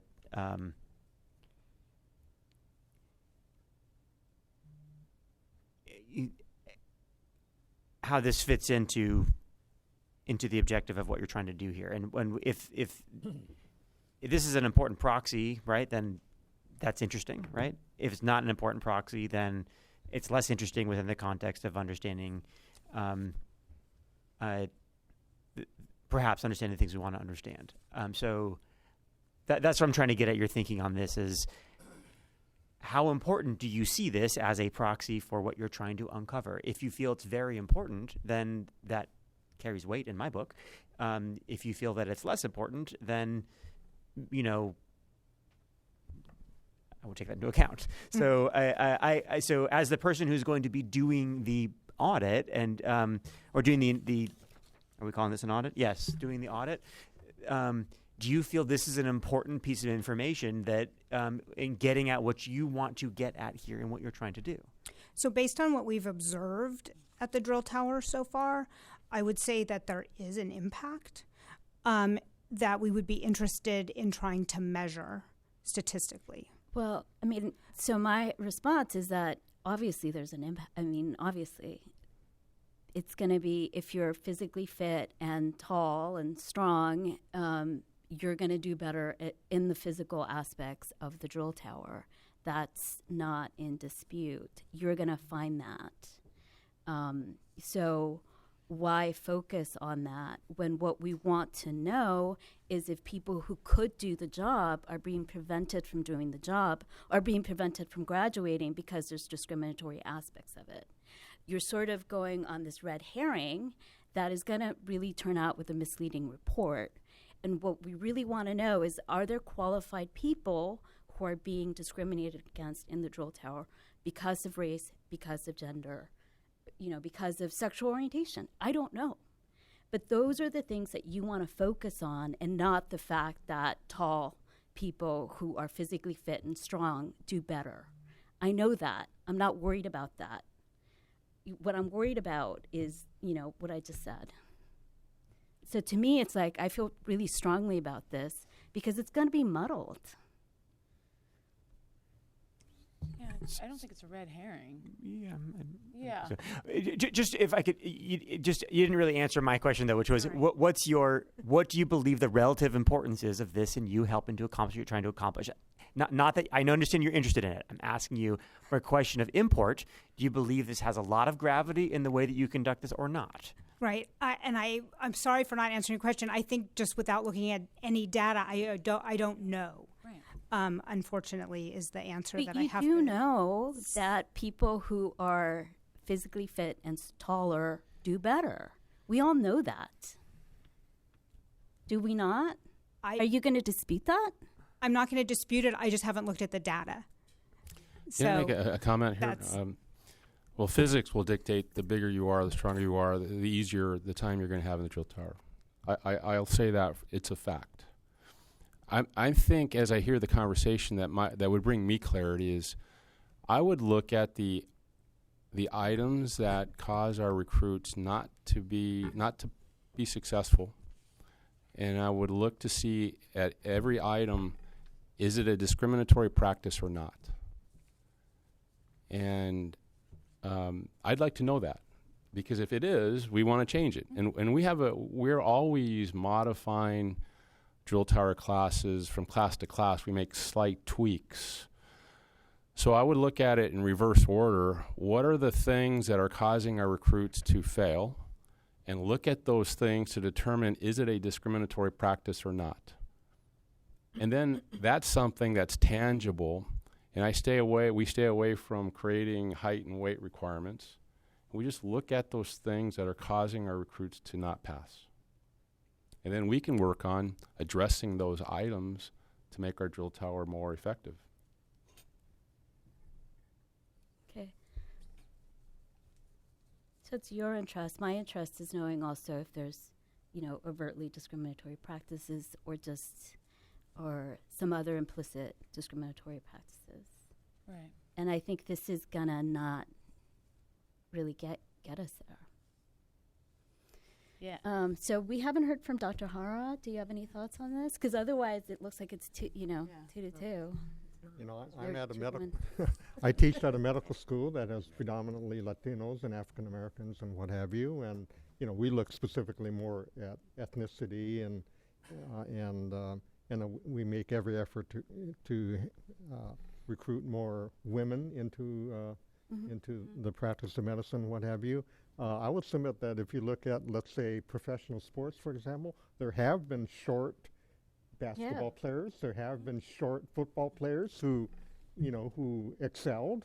And so I don't know where height necessarily enters into that. If they're strong enough, even though they're short, I would think they should qualify as a firefighter.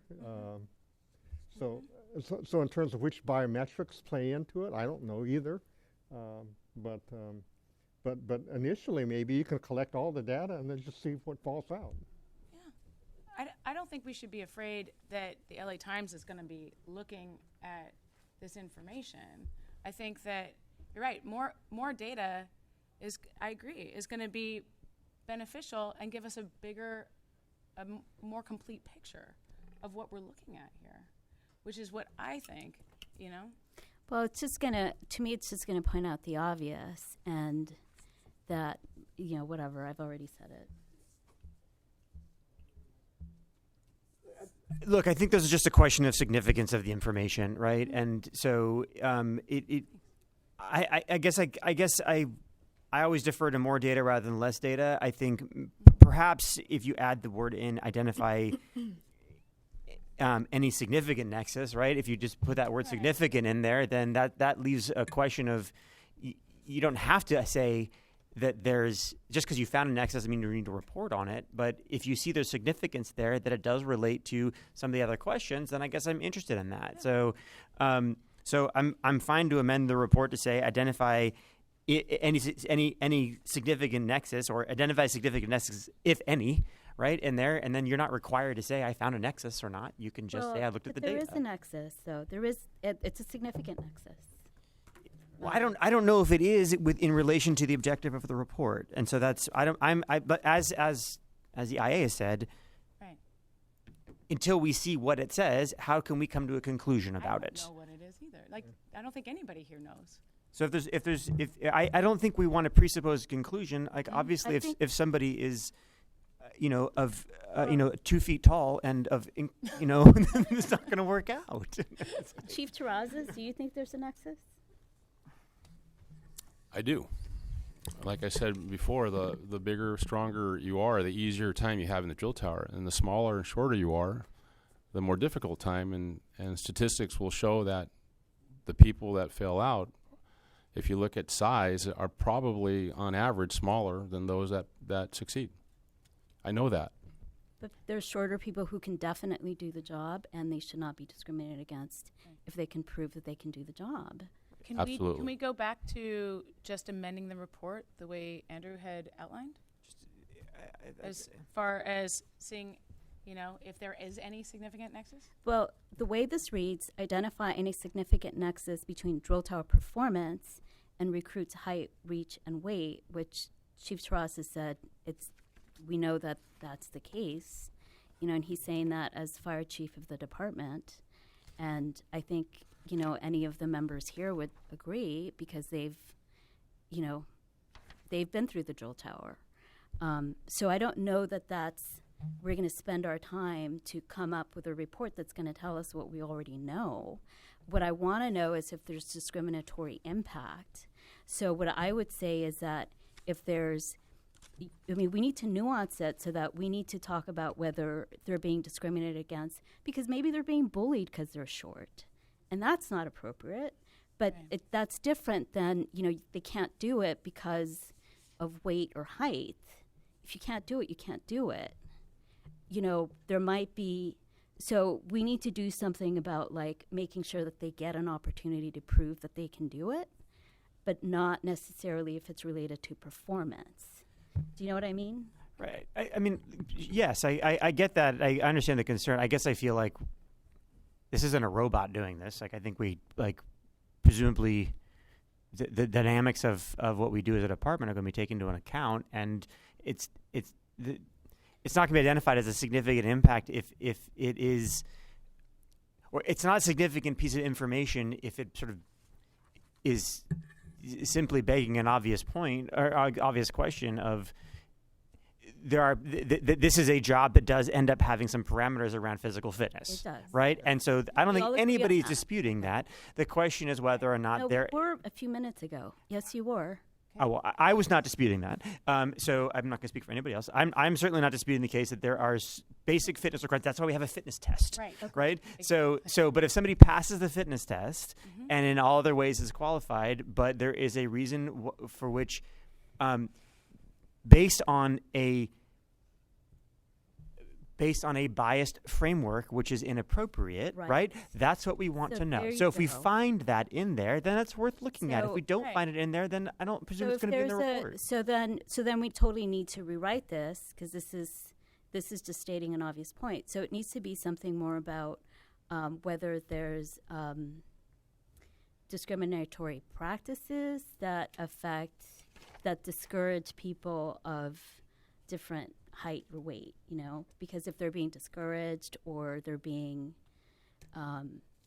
not given the opportunity to show that they can, you know, perform, or they're being bullied, that's what we should be concerned about, not whether or not there's a nexus between their performance and their height and weight, that's not what we're looking for. So I would take this whole thing out and then just look at practices that affect or that have discriminatory practices that I don't know what the Do you want to table this and then come back at the next meeting? with- yeah, because I think Let's we do need to that. I think we about need to it. Work on this. It's, you know, So it'll be continued to the next meeting. yeah. Yeah. It seems like there's a way through this that allows us to get at the question perhaps with a little more nuance of language to Yes. suggest that what That's what we're looking for is if there is bias against people who are otherwise able to perform the duties of the job, but for some reason somebody who is evaluating them would look at that and say, well, I'm going to write them off because they're short, and so therefore not give them an opportunity. So Or you we- bully them, you know, or something like that, and discourage them from pursuing and showing that they can perform and pass the drill tower. So, Madam That's what we should be concerned President, I know you're going to continue it, but you do have a comment card, I believe? Yeah, Public we do. comment card? You So, can hear it okay. today if you'd like. So I think unless anybody has anything else, but we'll table it and we'll come back to this. Yeah. Okay, so Freddie Escobar of UFLAC. Are we doing this one? Yeah. And then we're done. Good morning, President Ibarra, Commissioners, Fire Chief Iselia, City Attorney Freddie Escobar, President of UFLAC, representing over 3,200 brothers and sisters of the LAFD. First, I want to thank you for tabling it. Number two, UFLAC stands in support with the Fire Chief and his command staff on not lowering the standards, period, at all. Height and weight does not come into consideration when you're in the drill tower. You're asking for a report. You have over a dozen members here who have gone through a drill tower at a different time. It doesn't matter. What we're concerned about is age, race, and gender if there's any discrimination. I could tell you under Chief Rideout Bureau, it does not exist. I could tell you under Chief Poyer's Bureau, it does not exist. Weight and height, and I'm looking at you, Commissioner Nimberg, does not matter. Thank you very much. Thank you. Thank you. Okay, so we can vote. We're just We're not. to continue We it. moved to Oh, that's right. Continue. Okay. Move to continue to the So- next meeting. Our next report is Wait, do we have to vote uh, on it to No, move? it's It's just a move? going to be continued. report by the Fabulous. department on the firefighter oath of office. Chief Everett. Good morning, President Ibarra, Morning. Commissioners, Good morning. Chief Julie and Isela. I'm Graham Everett, Deputy Chief, and I serve as the Chief of Staff. Report 19142 is an amendment to the firefighter oath of office. The department was contacted in July of this year from a special interest organization that advocates for absolute separation of church and government. It was found that our oath of office may be in conflict with the existing laws in that order, so we reached out to the city attorney for some advice, and we've made some amendments to our oath of office. It's before your body today because our oath of office resides within the rules and regs, which is the document that you oversee as well. So we want to present this amendment as insertion into our rules and regs, and we'll move forward with an affirmation of office rather than the oath of office moving forward. Okay. Move to adopt the recommendations. Second. All in favor? Aye. Aye. So we have a couple of public comments. We'll start with Danny Stevens, Sprinkler Fitter 709.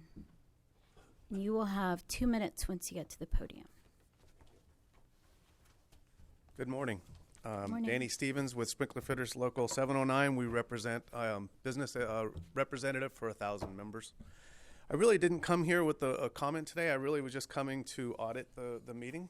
But I noticed on 4C, there are some items on here to be considered referral from the city council or committees. There's a motion that was put out at the end of May by the city council that we have an interest in, and we're not really sure the status of it. And I noticed, like this section was going to be noted and filed. And is there a way for the public to access these? So I guess I have a couple of questions. Once there's a motion, is there a constant, like a quarterly? I noted the dates on here. It was from September 20th to November 7th. So There's a council file. It's really easy to look at it on the internet. Somebody will help you figure that out. yeah, that's why I Very figured easy. it might be more for Yeah. staff. I have that, but I don't know if it's ever been brought to you guys. If it seems like it's on a bi-monthly, 2-month reporting session. So do they get brought to you on a regular basis? It depends on the items. Depends on the item. Yeah. Okay. Thank you. Thank you. Now we have Danny Venencia from ABA Test Company.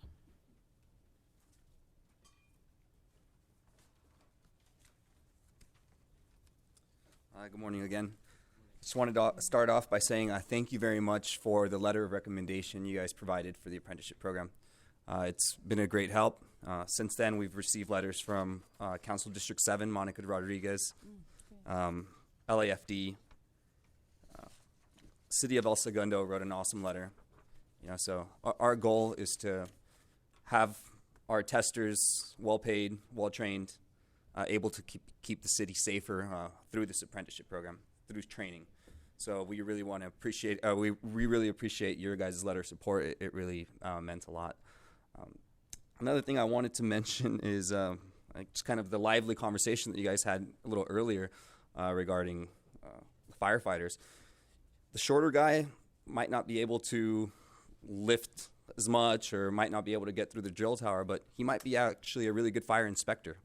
Same with the women, and anybody, firefighters, they do great. They do a lot for us, but it doesn't necessarily mean that being a firefighter, being a fire inspector is two different things. two different sciences.